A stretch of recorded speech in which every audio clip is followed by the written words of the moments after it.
Hi, it's Lee. In today's inflationary climate, locking your money into high savings interest accounts may be a high risk. Seeking high interest rates has been the goal for most investors. The question is that philosophy wise in today's economic climate? We all get a financial education to some degree or another. Most of us probably start off with a simple bank savings account. Then many will listen to the self-serving advice of the financial industry and governments. We get involved in retirement savings plans and mutual funds. Many will go on to invest in stocks and bonds directly. But you may not realize that 80% of the population right now will not be able to afford to retire and will be forced to keep on working. If they had only taken an Investing for Beginners course years ago. The 80-20 rule seems to hold true in the investment arena at every step of the way. Only 20% of the people hearing about other ways to invest will get educated and actually do it. And only 20% of those will have the commitment, the tenacity to achieve real success. So what's the next step up the financial ladder? Some of you will get serious about stocks. Some will find the real estate housing sector. Some will get serious about commercial real estate. And a few even may become developers. There are higher risk areas as well, such as commodities, forex trading, and a small percentage of people will even make a fortune in these areas. There's another group of investors who step back and look at the bigger picture. I have mentioned several areas to invest in: cash or savings accounts, mutual funds, stocks, bonds, commodities, real estate, etc. All these investment areas go up and down in cycles, from being overvalued to undervalued, all relative to each other. A cycle investor continually monitors these cycles and switches from overvalued areas to the undervalued areas, thus avoiding the inevitable crashes that happen in any given area. Imagine what your net worth would be if you missed all the downturns and only surfed the upwaves. We find ourselves today in a very strange cycle. I believe that today we have to take a further step back and look at cycles involved with countries, empires, world economies. Economies crash, and a walk through thousands of years of history shows this to be true. The really big crashes are so widely spaced in history that few actually get to live through one. I believe we are at just such a point in time.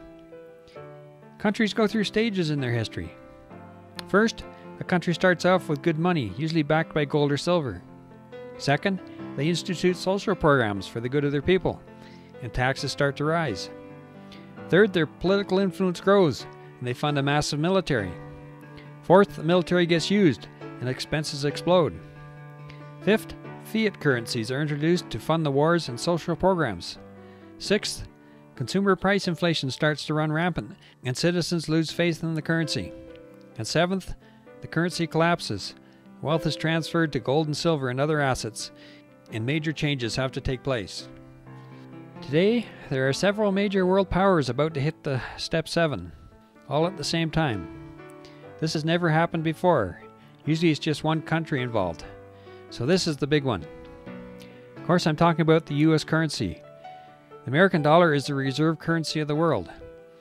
For the first time in history, a single nation's currency is having a worldwide effect, since it's the currency of international trade. There are many other countries with huge debts as well, and they are following the US lead, inflating their economies and printing currency. Many other nations see commodity prices going up, and up due to the connection to the dollar. But let's get back to your investments. Many people in the world are thinking in terms of the smaller picture. They won't get it until after it's happened. Those that understand the big picture know that this is the granddaddy of all cycles. A massive wealth transfer is taking place at this moment and will continue for a couple of years. Most middle-class families are about to see their wealth wiped out. Those that position themselves in the right asset classes will become wealthy. Many investors are buying gold and silver right now. If you have a mortgage, make sure it's locked in at a fixed interest rate, because governments usually raise interest rates when they get serious about fighting inflation. Take a look at that bigger picture and learn what's happening around you. Take action. The rewards are big for those that do. The risks are huge for anyone doing nothing and following the old-fashioned advice of the financial institutions. This situation is unique in history and will not repeat itself in our lifetimes. Action is required. Would you like to learn more about investing and saving? We specialize in teaching people just like you how to get out of debt and how to invest their savings for maximum return. You can check out our brand new Wealth Acceleration program at www.questingwealth.com. We can help you. I'll see you there at www.questingwealth.com.